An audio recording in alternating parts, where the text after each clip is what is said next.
What's up, you guys? Welcome to Two Gays Take On. Today we are talking about gay stigmas. I am Dev, and I'm gonna try and be so serious. I'm Jake, and you totally took my thunder away. I was gonna say I'm that leftover resin in the bottom of the Dawn dish soap bottle. We're just like on opposite ends of the spectrum. Yeah, I want to take this topic very seriously, but I didn't know we were going to be serious going. Hold on, redo it. Okay. Welcome to Two Gays Take On. Today we're talking about gay stigmas, and I'm Dev, and I'm probably the kinkiest ever. I'm Jake, and I'm the resin in the bottom of the Dawn dish soap bottle. There. Do you feel better? Yeah. Because now we're on the same page now. Yeah. But I really do want to be serious. I just think of it at the top of my head of what I'm gonna say. Yeah. This is very planned. We're very professional. Definitely no errors made.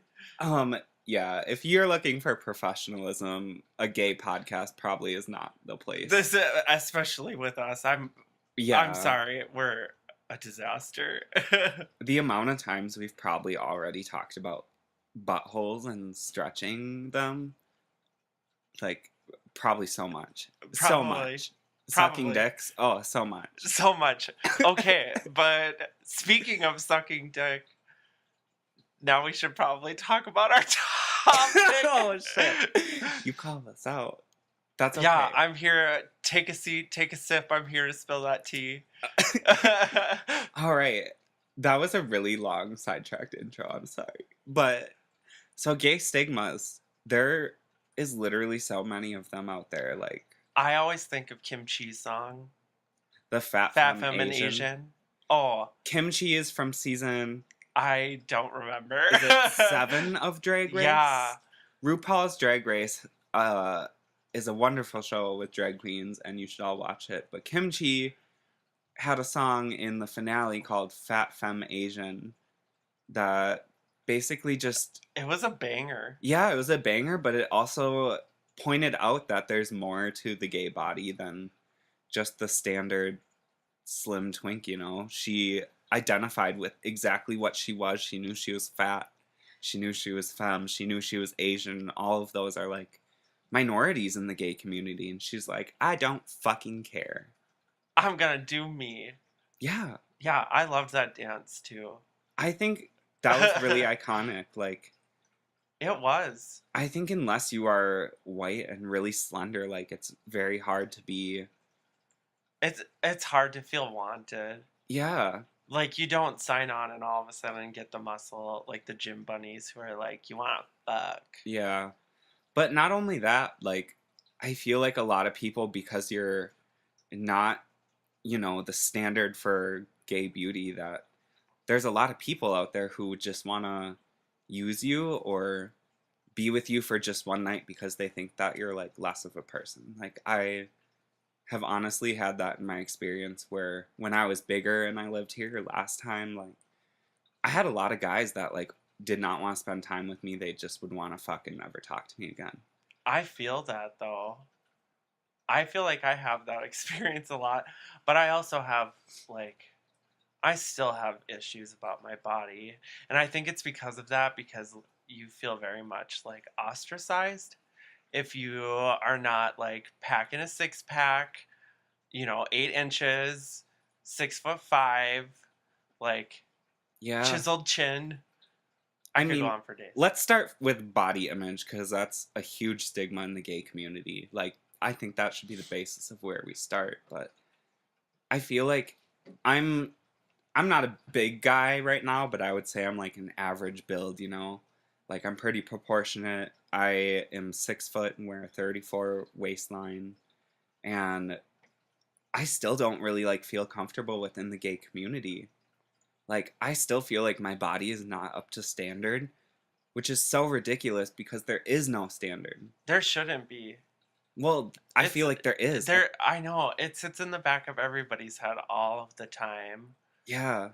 It's a subconscious standard that we set for ourselves based off of what we view. I think based off of Grindr, Scruff, like gay Porn. porn, Oh, for sure. because that's all you see. You don't really have a lot of normalization of gays in movies and TV. Like, so that is your expectation for gay men, is that they're buff and sexy and, you know. Yeah. Like I remember I've always been into otters. Like and otters are I guess when I started like looking otters were like a little chubbier. Like they were had a little muscle on them but they were still a little bigger. And like now otters are basically just like buff hairy guys. Yeah. And I don't get it. What changed? I don't know. I think that is a different sub community to the gay culture. Like, I feel like otters are still the slimmer bear type where they're hairy and, they have that very athletic type build, but they're Yeah. not buff. Um, I feel like if people refer to otters and they're husky, or maybe they're thinking of like cubs or something. Because I I don't feel like know. cubs are kind of like bears, but they're not really fully bear. It's like they're Yeah. chubby. Uh, but actually, there's a lot of positivity to body image too within the gay community. Like, there's tons of people out there that are into bears or daddies, um, chubbier guys, like anything. Yeah. I feel like now that I'm older though I get like a lot more. Messages? Yeah. Really? Yeah, like I get hit up more now and I have kind of I guess a cub cub-ish body. I I would don't say know. cubbish. Um I've been called daddy already like Weird. yeah. And I get hit up by people who I was like, "Whoa, like I never would have been able to talk to you in the past." Well, Sexual resurgence. here's a question. Age is viewed as such a huge denominator in the gay community. Like, once you're over 30, like, that's the Gay hill. death. Yeah, it's like gay death technically. And you're kind of viewed as like not an immediate option for dating or anything. Like, I feel like that might just be our generation. right. Because like I've spoken to younger gays and they were like, "That's not a thing. I've never heard of And that's what that." I was going to ask you is like, because you're a little bit older than me, do you find in your experience that like that's kind of coming to an end and now I people are think kind of it's into like the older people? yeah, Or do you but think it people never still was think a older thing? people is like 35, you know, Yeah. not like 50. Do you think it ever was like a stigma? Like, I definitely feel like as a Oh, for younger sure it kid. was like for quite a while. But things have changed so much in our lifetime already. Yeah. It's absurd. We live in a generation where like technology has advanced so much, and because of that, People we are have more so many open. more advancements in life, like Yeah. where you have immediate access to everything. Yeah, because I still have to like. People don't understand that even at my age, like when I was growing up, like it being gayness, being gay, like was not something that was talked Oh, about. for Like you sure. couldn't like go to your parents and ask, "Mom and Dad, what does gay mean?" I remember there was a Friends episode when Ross dated the lesbians, and I asked my mom what a lesbian was, and like her whole demeanor shifted, and she didn't know what to say, and she stuttered. Yeah. My family was like that too. My mom, when I think my earliest memory of her saying something was it was Christmas and someone brought up like her high school gym teacher or something. She was like, "Oh, you mean that faggot?" Like, being gay was not normal when I was growing up. Like, it was just something that just wasn't talked about. And now that we're like in the early mid 2000s, you know, it's I it's common. That's a big yeah. Like, it's so common. Especially in Minnesota, like there's so many church towns, like small church towns, and Churches too are so everybody open. everybody in my town was Baptist. That was the majority was Baptist people, and I went with friends to the Baptist youth group. I was into religion when I was young. I totally can stand behind it. Um, But there was one night where it was free question and answer at youth group. You know, you put the question in a barrel and then you just pick it out, and the youth pastor in this case, would read the question and answer it. Mm-hmm. And the gay thing came up, and he talked about how it was a sin, and like in the Bible God would punish it, Yeah. and you had to give it up and you could renounce it. And it killed it for me. I didn't feel safe. I didn't want to go anymore. I was scared of what would happen if people found out. But a lot of churches are so accepting now. True, And which I think is wonderful, because that drove me away from God for and I a think long that's time. another gay stigma, is that a lot of people believe that you can't be gay and religious. Like standard Christians, you know, not to call anyone out, but a lot of people out there still think that homosexuality is sin. Like, even though they may treat you and love you like thy neighbor, like that's the Bible, but they still believe that deep down. They won't They're, like stand behind you in battles for like marriage equality and stuff like yeah, that. but there's also tons of people out there who are Christians and do believe that gay marriage is perfectly normal and like acceptable. Um, but me as an atheist, like I don't believe in anything. Like I'm just fucking here. I'm gonna be buried in the dirt when I'm dead. I totally believe in something after. I believe in God. I don't know if I stand behind everything. I have a very complex relationship with the Bible. And I feel that religion is something totally beautiful. I think extremists take it to a point that it doesn't need to go. But having something to believe in and stand behind, somebody that will love you no matter what you can possibly do in the world, and that they will make things right. Yeah, I can totally see how that's a beautiful thing. I Live your agree. best life. Would you say you're more like you would identify as like a Christian, or would you say you're like spiritual? Like, I would say spiritual, but I wouldn't even go as far to say it, that I'm a deeply spiritual person or that I practice it in right. any like But you way. believe something, like something's out there that is greater than Yes, this. 100%. I'm still praying for reincarnation, but like into a Pokemon world. Yeah, I would love reincarnation, but this is so pessimistic, but I'm atheist. Like I literally don't believe in anything. Like I think that's a little bit of a bummer. yeah, but I think it's wonderful that you know you're gay and you didn't have to push religion or like some belief of a higher power out of your life. Like it was never taught to me to do that. I just never was interested in religion. I didn't care. And now as an adult, like I've explored my religious side and just don't really believe I in anything. think the turning point. So I went to a private college. It was Catholic. It like the nunnery and the chapel and the, where do the monks live? What do they call that? The priory. Abbey. The abbey. I don't know. Yeah, I'm gonna have to Google. That's I'm terrible. not good I with went to school there. geography. I'm not good Don't with geography. Heads up, don't ask me anything about geography. I can't even name all of our 50 states. But Dead serious. see, And I live in America. I live in America. So you would see monks around and brothers and sisters and nuns and stuff all over the place. It was very normal. The church was attached to it. You could go to the church.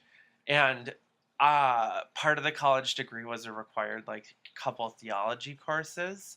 And I had the coolest theology teacher. She looked like she was from the Little House on the Prairie. She had hair, long straight blonde hair down to her feet. She was a total nerd. She would tell us things in like Lord of the Rings metaphors while talking about the Bible. That And is ridiculous. She got me to read so much of the Bible and books on top of that. I went to her office and got books. And we got to go see the St. John's Bible. Have you ever seen that? No. It's like the most expensive But don't ask reproduction me of the anything Bible, about geography or religion. of the Catholic Bible. And I think they had John on display. I walked in. It was so beautiful. I actually cried a few tears. I was overwhelmed. And from that point on, I gave in. Like, I let myself be more open to religion and the church. That's wonderful. And I love that. See, I wish I I had know. an experience like that. Like, I know. I don't think I've honestly, ever told anybody that. this is going to sound very white privilegey of me, but when I was like, I don't know, 13, 12, my parents and I went to Italy and we went to the Vatican and like got blessed and bought holy water Wow. and yeah, You got to meet the Pope? yeah. And I didn't think anything of it. Whoa. Like, it was just, I don't know. That's wild. I didn't think it was anything. Like, I didn't have that Yeah. connection to the religion where like it was so powerful that like it brought me to tears or like it was so beautiful. Yeah. Complex. Yeah. That was a super long tangent. I feel like religion is something just to be discovered on oneself and not taught. Like I feel like you True. can't teach a religion. I'm okay if parents bring their children to church and introduce it to them. Oh, I for don't like hearing about people who are like, I don't care how much you don't like it, like get in the fucking minivan, we're going to church. Yeah. That's too much for me. What are other gay stigmas? That was a long one. Yeah, but religion is so important in so Yeah. many lives. Like, I feel like that's such an important topic to talk about. It is. Because So when we you did- feel alone, you can find someone that loves you in God. True. But also be careful. Don't go crazy. Yeah. So we talked about being bigger-ish. Yep. And religion in the gay community. What about the stigma of like, this is going to be really, really bad to talk about. Oh, good. But the stigma of that if you have HIV that like you can't have sex or that like you're dirty. That's so unfair. I don't think it's gotten any better. I think people just don't talk about it as much. This is really bad, but as a kid, I feel like I was so uneducated on HIV and STDs that like anytime someone on Grindr would message 17-year-old me or 18-year-old me like, Ooh. yeah. Like, and they were like, I'm HIV positive. Like, my immediate response was, bye. Like, I would not think twice. But, like, as a grown adult now, like, I feel so guilty. I've thought Like, about that a lot. So guilty. This all started because I watched Queer as Folk, which is one of my favorite TV shows of all time, even though I don't want to say it was particularly progressive. It's decent. For the time it was. It also promoted some bad stereotypes, but yeah. You know. I forgot what we were talking about. HIV stigma. Oh, because the one main character we from just Queer smoked as you guys. Folk. The one character from Queer as Folk, his doctor husband was HIV positive. Yeah. And I thought about if I would be okay dating an HIV positive person. And after a very long deliberation, I decided I would be okay. You can protect yourself, and For sure. that does not take away from who you are as a person. And I feel like I've learned that over the years. Like, I've thought about it, and I'm like, I would have no problem. Absolutely none. Yes. It is not a zero-sum game. You need to that research positive it. mark does not mean a negative mark on you as a person. Yes. You need to research it. You need to be knowledgeable. You need to know that you can be protected with a partner. There's ways to prevent it now, like PrEP. And what was the other one? Condoms. What are those? I've never heard of that. That was awful. I'm sorry. Rubbers are important. Yes, they are. They really are. Is there another medication? I think there is another medication. I feel fearfully inadequate to talk about PrEP. I know nothing about it, which PrEP makes me sad. I can actually explain you a little bit. Explain you a little bit. Yeah, I can sit down and I'll explain it to you. to you. So PrEP is a new drug. It just recently actually got approved and can be prescribed to people for like the past 2 years, I think, or three. Yeah. Before that, it was in its clinical trial. It's not proven to prevent it.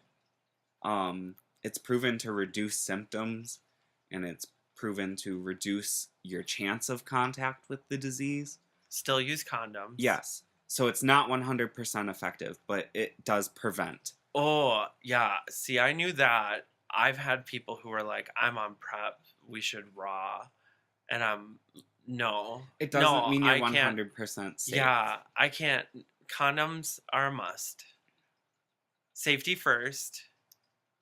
I mean, I've made some poor choices in my life. Thankfully, they have not impacted me, but I feel like that stigma, though, that's such a hard thing to change within the gay community. I am not qualified to come up with a solution either. We need to solve the HIV stigma within the gay community right now. Within this 35 plus minute podcast. It's a revolution. It starts now. It's just really sad. Like, I used to go on Grindr late at night and talk to people. Like, not message them and be like, you want to fuck. Like, I would just talk to them. Yeah. And there was one guy I remember who had HIV, and like, I told him I wasn't looking for sex because I was young, you know. But I didn't blow him off, and we talked, and he told me how lonely it was. He said that a lot of people won't even give him the time of day. He doesn't put it in his profile because it scares him. Yeah. Because he's scared that no one's going to message him. That is so tragic. Yeah. I'm going to cry. It's really sad. I don't want to cry. I need a few more episodes before I cry. It's okay. I just want people to be okay. I want everybody to love each other. I'm just a hippie at heart. This is Flower a safe power. place. This is a safe podcast. If you are bigger, if you are transgender, bi, gay, whatever, we don't care. Oh, I love nothing more. And I think they think I'm ridiculous, but at work, I have so many female student workers. And I make sure to tell them at meetings and stuff, like, you are a strong, empowered woman, and I don't care what you have to take on today because you got it. I love that. That's the difference between us, though, is that, like, you treat your coworkers like that, and I, like, ask my coworkers to meet me on the train tracks to kill ourselves together. Like, there's a fine line difference between us. It's a different atmosphere. You know, a college versus I love coffee that. shop. I don't know. What are I told other you, gay though, stigmas? I have to kind of, like, raise them. Oh, yeah, for sure. Like, teach them normal things. Sometimes. Love them, though. What are other gay stigmas? Like, I am panicking. We've taken on some pretty heavy stuff. I'm floundering. you're shook. I'm shook.f@aol.com. We did. We did bigger. We did. What have we talked about? So religion and HIV stigma. Yeah. This isn't really a stigma, but it is, I feel like, a stereotype. Yeah. So what do you think about gays who smoke weed? I feel like that is an entire subculture within the gay community. It's gays who do drugs, though. That's true. Weed is separated off, but there's also tons of people on Grindr and stuff who are still like, I took ecstasy I'm a tonight. fucking meth pig. Yeah. Not that I'm, like, dissing anyone who's doing meth, but, like, I literally have gotten those messages saying, I am a meth pig. I'm not dissing people who do meth, but please, you need to love yourself. Don't do that to your body.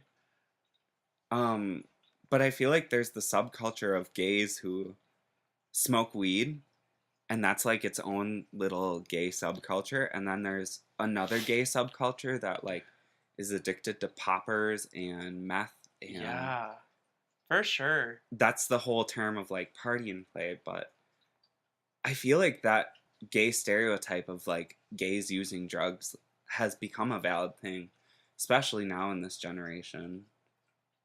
For sure. But I also feel like drugs are becoming a huge problem across the U.S. Like, legalize marijuana. I'm going to say that. For I sure. don't I care. stand behind that. Yeah, legalize marijuana, make money off of it, tax money, holla, go Colorado. Yeah, since the churches aren't. Um, Not a diss on but religion. other drugs, I wish that runs deep though.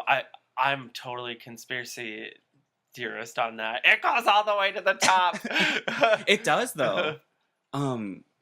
There's a whole nother conspiracy that I can explain to you, but there's basically a theory that the government tells us what to listen to and what to watch, and the stuff that they do tell us to watch and listen to, like nowadays, is about, fucking heroin and drugs and stuff. And what's America struggling with? Heroin and drugs. That's put a pin in that. Yeah, we can talk about it's a that whole a different conspiracy time. theory, but it's pretty wild. True, but I don't know. I don't know what to say about that because I'm kind of weird So, about, like, I don't want to have sex while doing drugs and stuff. oh, for sure. But let me ask you this: you probably started smoking a little bit later in life than I did.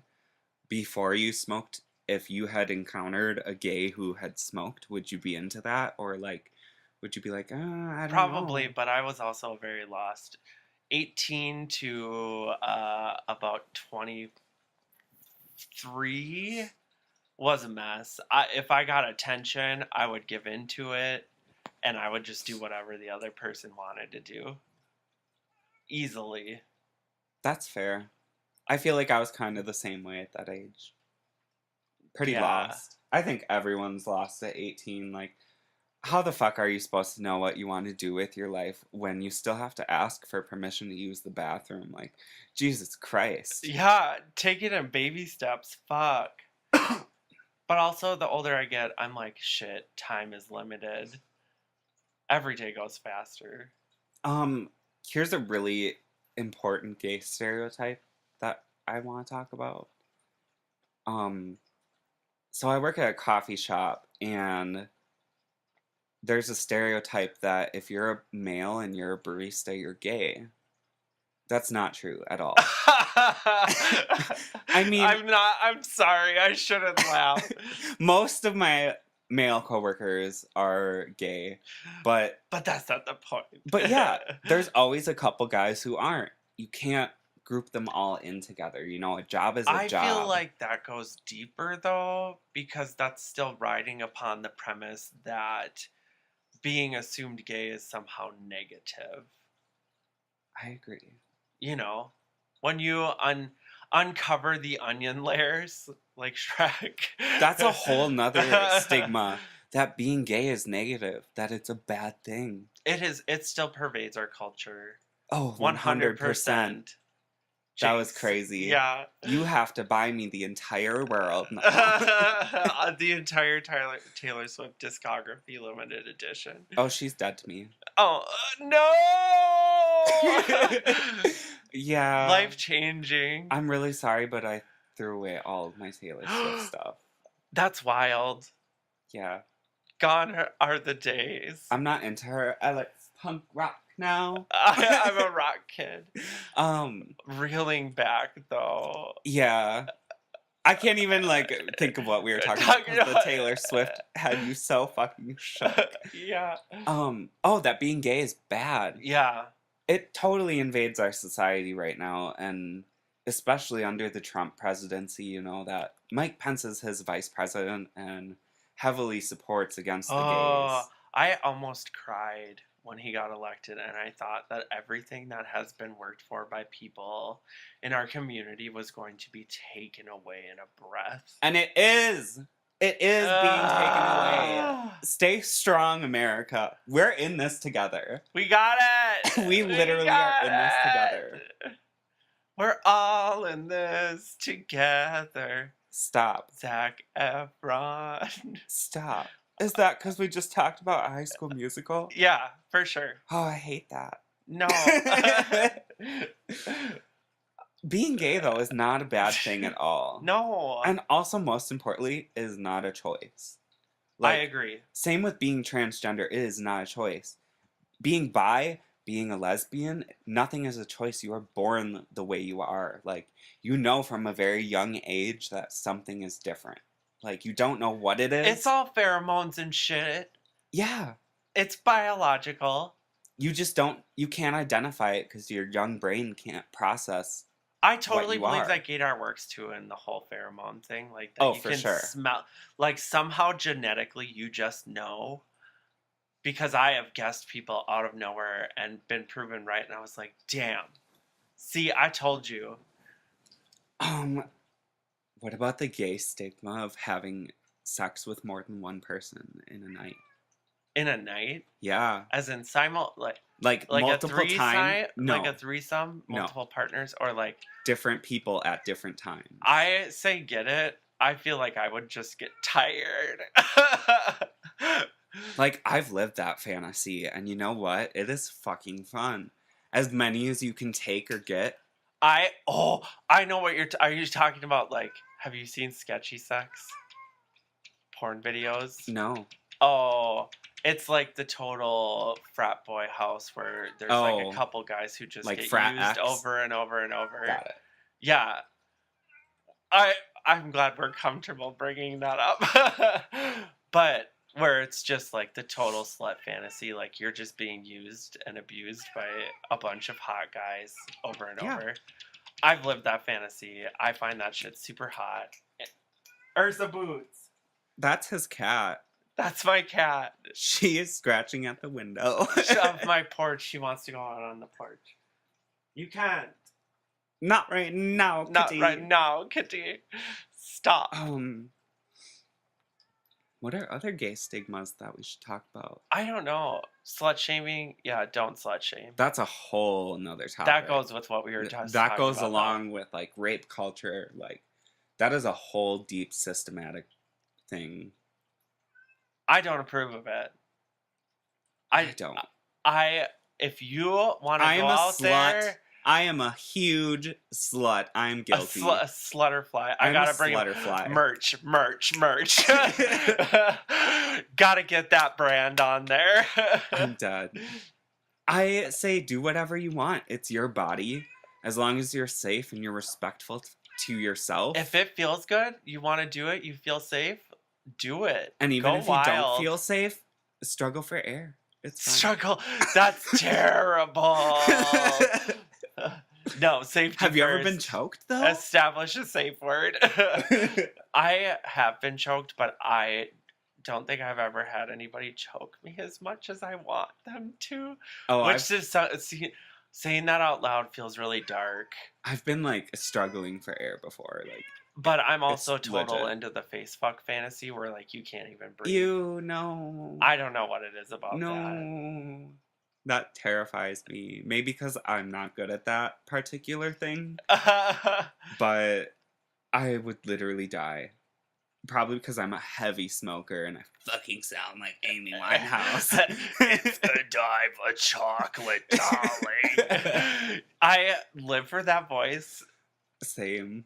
You know, 1920s starlet in a broken down, dilapidated attic, wearing one of her dresses from her golden days, smoking one of those long cigarette holders, and she's telling a story to the grandkids of when she met, like, Judy Garland, and she's like, I remember that stupid slut always stole my roles. I fucked the director. Now why don't you run down to the 7-Eleven and pick me up a pack of Misty Lights? Oh, no. No, not the Misty Light. Yes! Icon! Oh. I just live these really elaborate fantasies in my head and make people. I love that. She's wearing like what are those, like the Great Gatsby dresses? Should we wrap up? I feel like we talked about a lot. We can always recover in more depth. Yeah, I don't really know any more gay stigmas. Like, no, let us know if we're wrong about things. I'm totally into being corrected about this stuff. There's plenty of stereotypes, but that's like a 20-minute topic that we could just like go back and forth. Yeah, always open to critique. Let us know what you think about the things we talked about. I love that. Yeah, I think that's all we need to do. Seek His out cat's resources. Going crazy, so we should go on the patio with her. Yeah, I have to go love on her. We're coming, really kitty. She needs to explore the wide open doors of my 5x3 deck. All right. Thanks for listening, guys. Be safe. Make good choices.